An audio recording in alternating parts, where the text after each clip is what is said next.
Hi folks, and welcome back to another Travels of Red Rover. I'm Shawn. And I'm Corinne. And where will you find us today, Corinne? Today we're in the Valley of the Gods in southeastern Utah. Yeah, this has been on our bucket list for a very, very long time, and we are just delighted to be here this weekend. We're doing the travel of the Loop Road. It's about 17 miles long, and we're trying out some of the dispersed camping sites and doing some photography. Yeah, the location is absolutely beautiful. We're going to do some, as Corinne said, some photography, a little bit of hiking, and we're going to take you along with us. We're going to do some photography and some flying of the drone and a little bit of videography out here. It's an extremely windy day today and a bit cold, so we're kind of hiding from the wind and the cold a little bit today, but hopefully tonight we'll get bundled up and do a little sunset photography. We're just in an absolutely beautiful area. It's one of the prettiest areas we've been in, I think, in a long time, so we're going to show you that as well.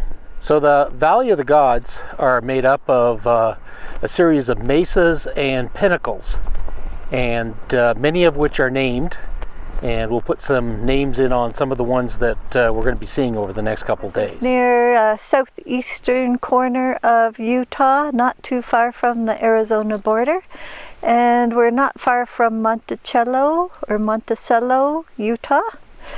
It's a beautiful spot. There's a 17-mile road that drives through this area, and there's a bunch of dispersed camping sites in here. This is a national monument, so it's administered by the BLM and has quite a few dispersed camping sites. So we're hanging out here. It's just sunset and it's cold and a little bit windy. We're not sure if we're going to get much of interest tonight. We're out here with our cameras, but the sky is perfectly clear, and we're thinking that perhaps there's quite a few shadows. Maybe a pre-sunset would be a better time. But we'll show you what we got and share our photos with you. So I'm currently looking off in the northwest direction.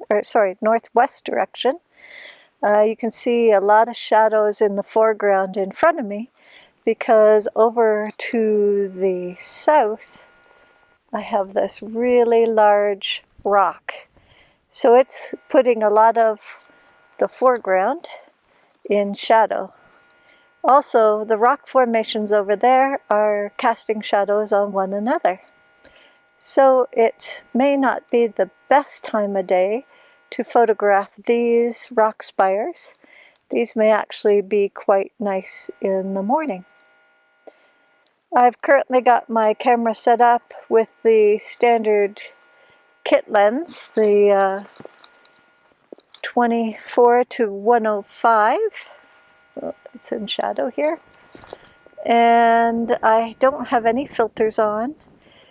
And I'm shooting at the 105 focal length with a f-stop of 15, 16, and ISO of 100, and I'm on aperture priority. So Shawn's out here with his longer lens, and he's doing in portrait mode. Can you tell us a little bit more, Shawn? So I'm shooting with my 70-200 lens and trying to make sure that I've got the whole setup nice and level, first of all, and then I'm doing a panorama of the rocks starting over on the far side, going through the fingers, and then going over to the other pinnacle that's over on the right hand side, and using the shadows to add some interest to the photograph. I hope it'll come out interesting, because really we have no sky to shoot right now. When I put the photograph together, I'll probably crop out a lot of the sky and a lot of the ground to make it a little tighter, longer shot. We'll just have to see how that looks like.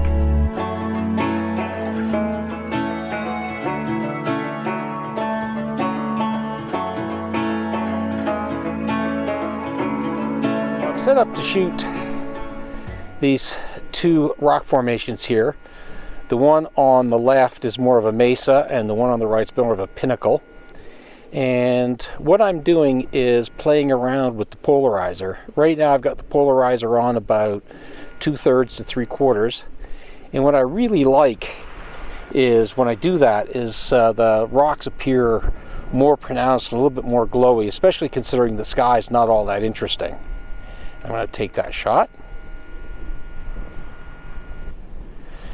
And now if I go around and turn the polarizer about 90 degrees, but you can see the shot now is without the polarizer, and the sky is quite a bit brighter, and the rocks look a little bit more washed out. And just to give you a comparison, this is what they look on the back of the camera, and that's what they look like out there. And I'm just going to take that shot. And when I get home, I'll be able to look at the two shots and decide which one I like better. Right now, I tend to prefer the one with the polarizer on. When it's a bit like that than I do with the other shot right at the moment. But I sometimes change my mind when I get home and start looking at them more carefully.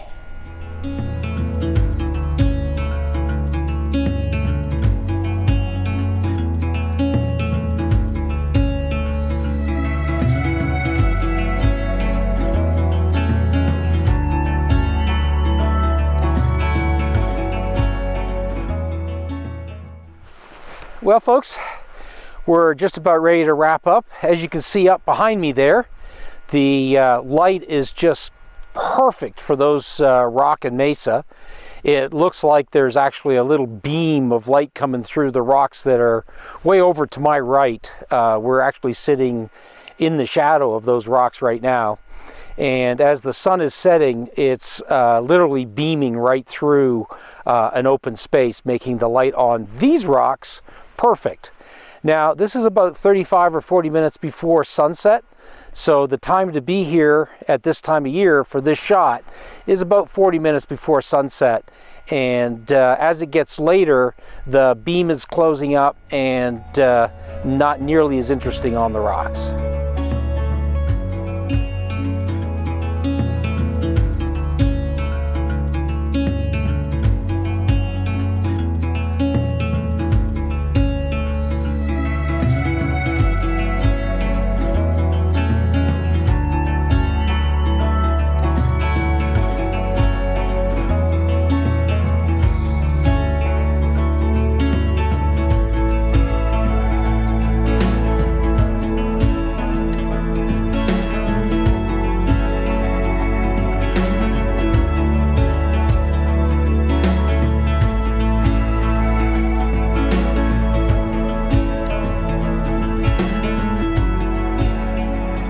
This is our camping spot for the night.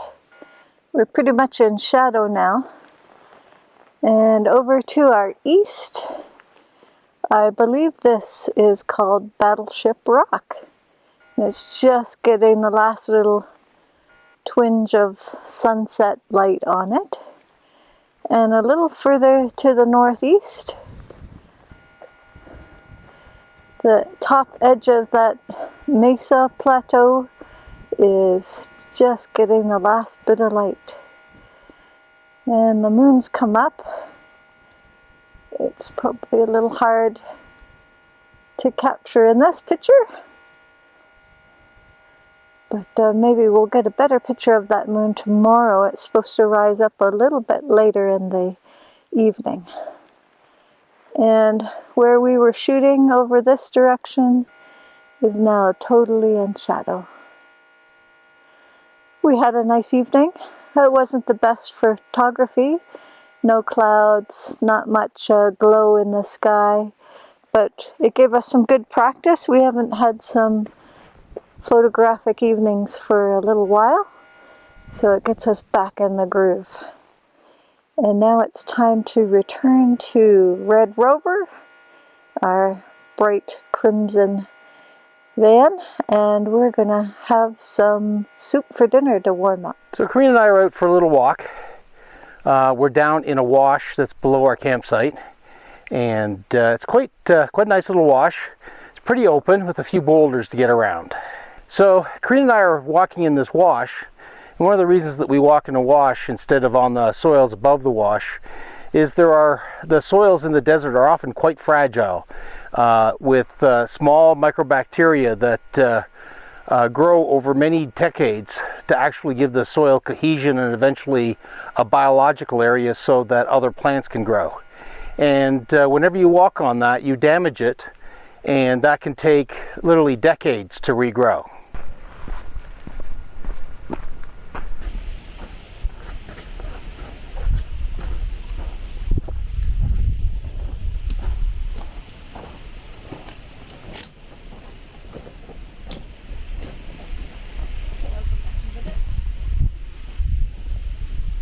This is the wash we've been walking down on our small little hike, and sometimes the water carves out quite steep edges. Along the wash there have been some trees.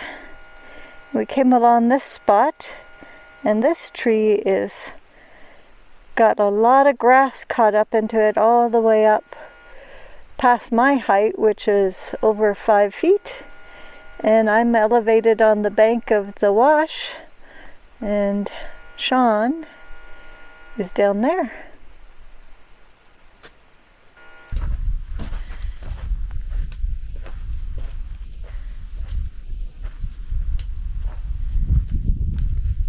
So we're just walking up this little grade because we've spotted up on this ridge line an interesting archway. So we're going to get a closer look.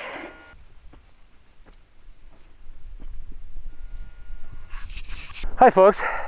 So there's nothing like going for a walk and finding a neat treasure or a neat view or something in the stones and the rocks that is really unique to the area and maybe nobody else knows about. So right up behind me here, there's an arch. And we didn't know there was any actual arches here in the Valley of the Gods.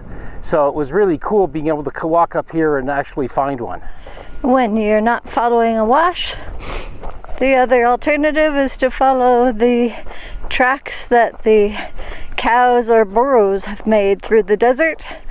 It's fairly well trampled down, and they often find very good ways to get up out of the washes. Well, we've decided to head back on the road. It's a little bit more direct, and we get a bit more scenery than when we're down in the low end of the wash.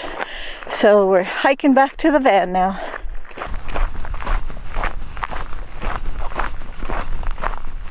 We have an absolutely beautiful camp spot tonight. Just nestled in front of these beautiful monoliths here. Green's out already set up to do some photography.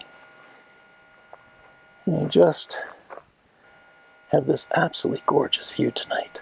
Well, we're here parked along the loop road in the Valley of the Gods. We're in our second night of camping here in their boondock sites. There's quite a few dry camping sites throughout the loop road, and it's made a nice pathway, some nice scenery.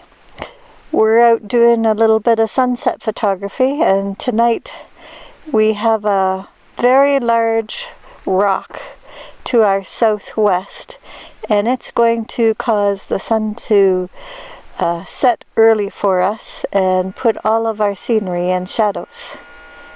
So we're out here a little early, trying to get a few shots off before the big shadows come. Tonight we're trying to shoot the big rock that looks like a hand up behind me here.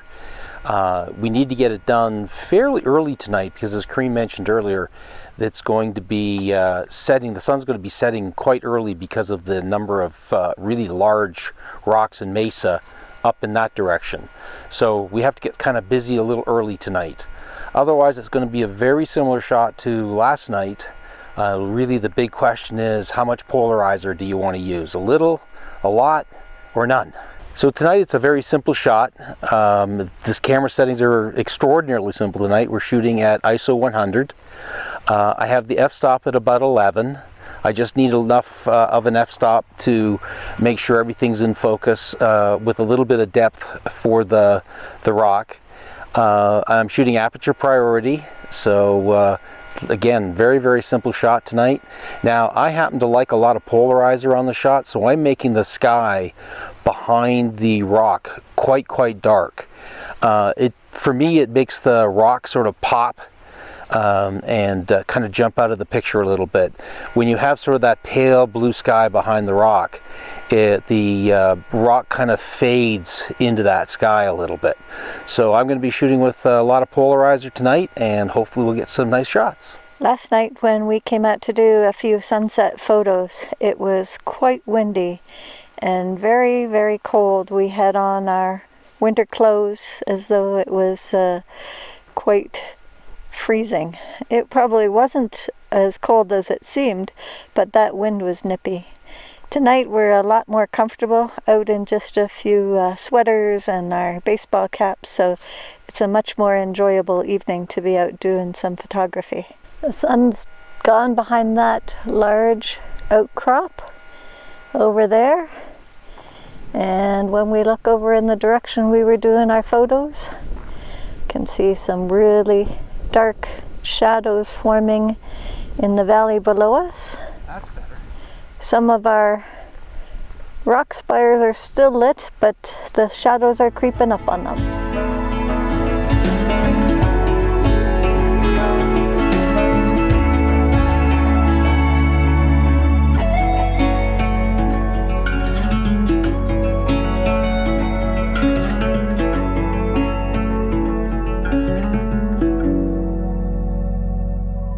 So we're about half an hour after sunset, and Shawn's out here at the edge of our little plateau, and we're watching the moon come up over the mesa over there.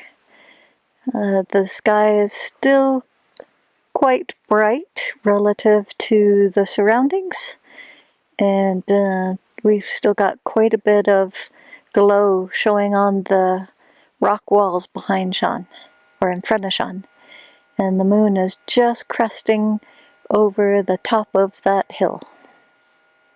So we're going to try and capture a few of those pictures with lots of moon and see what we get.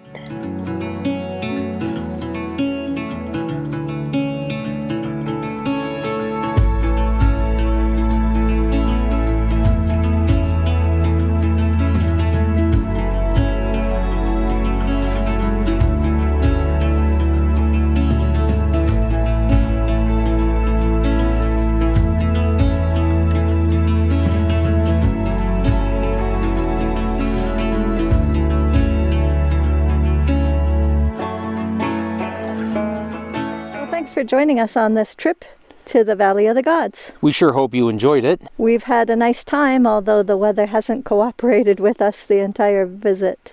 No, it's been very windy. I think the ideal time would be in the early spring before it gets too warm, or the late fall after the heat of the summer is done. We hope that if you enjoyed this video, you'll give us a thumbs up. And if you would like to see more of our videos, would you consider subscribing? And as always, if you want to know when we drop new videos, hit that little bell button down in the corner. And we'll see you on the next one. Thanks again, and bye for now. Bye for now.